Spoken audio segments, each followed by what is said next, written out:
Hello guys, welcome back to IGNOU solutions. ഇന്ന് നമ്മൾ നോക്കാനായിട്ട് പോകുന്നത് നമ്മുടെ ഇഗ്നോയിൽ ഇന്നത്തെ ഡൗട്ട് എന്താണെന്ന് വെച്ചിട്ടുണ്ടെങ്കിൽ, ഇന്ന് ക്ലിയർ ചെയ്യാൻ പോകുന്ന ഡൗട്ട് എന്താണെന്ന് വെച്ചിട്ടുണ്ടെങ്കിൽ, നമ്മുടെ ഇഗ്നോയിൽ പ്രൊജക്റ്റ് ആൻഡ് സിനാപ്സിസ് ചെയ്യുന്ന സമയത്ത് സൂപ്പർവൈസറെ എങ്ങനെയാണ് സെലക്ട് ചെയ്യേണ്ടത്, സൂപ്പർവൈസറിൻ്റെ ക്രൈറ്റീരിയാസ് എന്തൊക്കെയാണെന്നുള്ളതാണ് പറയാനായിട്ട് പോകുന്നത്.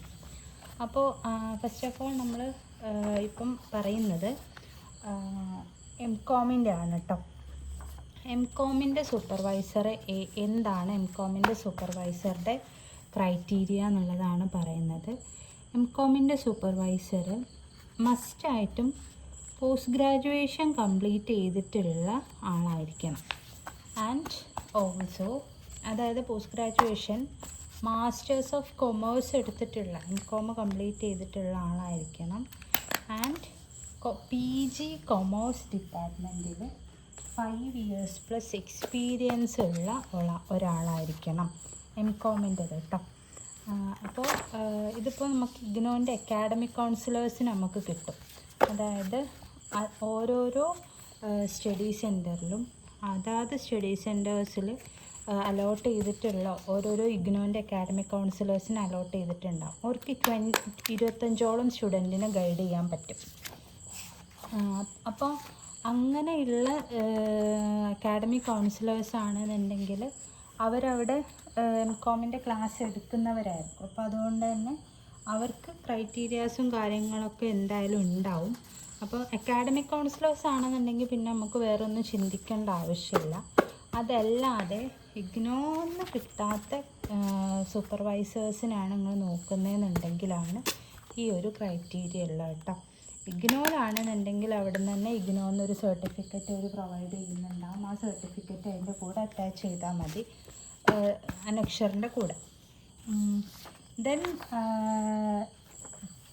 നമ്മളല്ലാത്ത സൂപ്പർവൈസറെയാണ് എടുക്കുന്നത്, ഇഗ്നോൻ്റെ അക്കാഡമിക് കൗൺസിലർ അല്ലാത്ത സൂപ്പർവൈസറെയാണ് എടുക്കുന്നത് എന്നുണ്ടെങ്കിൽ നിങ്ങൾ ശ്രദ്ധിക്കേണ്ടത് ആ അക്കാഡമിക് കൗൺസിലറുടെ ഡീറ്റെയിൽഡ് റെസ്യൂമിയും ദെൻ ആളുടെ എക്സ്പീരിയൻസ് സർട്ടിഫിക്കറ്റ്, ആൾ വർക്ക് ചെയ്യുന്ന കോളേജിലെ എക്സ്പീരിയൻസ് സർട്ടിഫിക്കറ്റും ഹയസ്റ്റ് ക്വാളിഫിക്കേഷൻ സർട്ടിഫിക്കറ്റും അറ്റസ്റ്റ് ചെയ്യണം. അപ്പം എംകോം ആണ് എടുത്തതെന്നുണ്ടെങ്കിൽ ആളുടെ ഹയസ്റ്റ് ക്വാളിഫിക്കേഷൻ സർട്ടിഫിക്കറ്റും അറ്റാച്ച് ചെയ്യണം. ഇത്രയും ഡീറ്റെയിൽസാണ് ആഡ് ചെയ്യേണ്ടത് കേട്ടോ.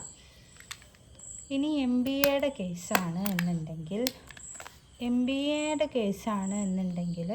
ശ്രദ്ധിക്കേണ്ട ഒരു കാര്യം എന്താണെന്ന് വെച്ചിട്ടുണ്ടെങ്കിൽ, MBA ഏതാണ് നിങ്ങൾ സ്പെഷ്യലൈസേഷൻ എടുത്തിട്ടുള്ളത് എന്നുള്ളത് പ്രത്യേകം ശ്രദ്ധിക്കണം.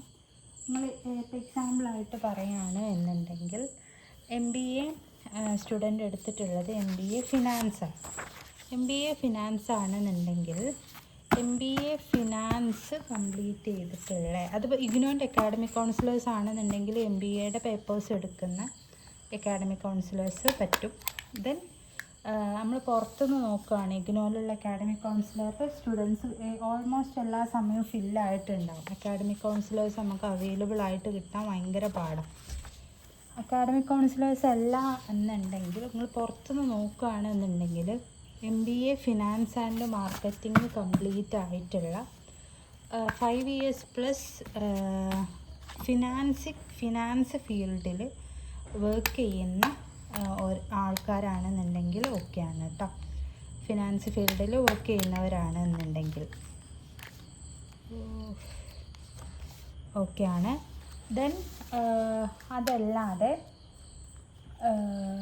പിന്നെ നിങ്ങൾക്ക് പറ്റുന്നത് MBA കംപ്ലീറ്റ് ചെയ്തിട്ടുള്ള, അതേപോലെ തന്നെ 5 years പ്ലസ് MBAയുടെ ടീച്ചിങ് എക്സ്പീരിയൻസ് ഉള്ള ടീച്ചേഴ്സിനെയും ഫാക്കൾട്ടീസിനെയും നമുക്ക് പറ്റുന്നുണ്ടാവും.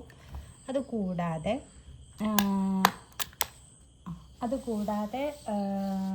പറ്റുന്ന എന്താണെന്ന് വെച്ചിട്ടുണ്ടെങ്കിൽ, post graduation normally PG complete ചെയ്ത, കൊമേഴ്സിൽ PG കംപ്ലീറ്റ് ചെയ്ത, കൊമേഴ്സിൽ PhD എടുത്തിട്ടുള്ള ഗൈഡുമാരെയും എംകോമിന് പറ്റും. അവർക്കും അപ്രൂവൽ കിട്ടാറുണ്ട് കേട്ടോ.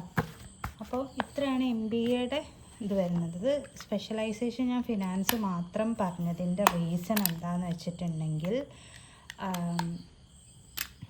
ബാക്കിയുള്ളതും ഇതേപോലെ തന്നെയാണ് കേട്ടോ. അപ്പോൾ HRM ആണെന്നുണ്ടെങ്കിലും ഇതേപോലെ തന്നെയാണ്. HRM ഏതാണോ എടുത്തിട്ടുള്ളത് ആ ഒരു സ്പെഷ്യലൈസേഷൻ എടുത്തിട്ടുള്ളതിനനുസരിച്ചിട്ടാണ് നമുക്ക് ഗൈഡ് ഉണ്ടാവുക. നിങ്ങൾക്ക് എന്തെങ്കിലും ഡൗട്ട് ഉണ്ടെന്നുണ്ടെങ്കിൽ നിങ്ങൾ കമൻറ്റ് ബോക്സിൽ ചോദിച്ചോളൂ കേട്ടോ.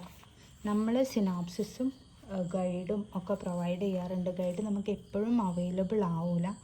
അവൈലബിൾ ആവുന്ന സമയത്ത് നമ്മൾ എന്തായാലും പറയും, നിങ്ങൾ മെസ്സേജ് അയച്ചുകൊണ്ട് കേട്ടോ. നമ്പർ താഴെ കമൻറ്റ് ബോക്സിൽ പിൻ ചെയ്ത് വെക്കാം. Okay, by.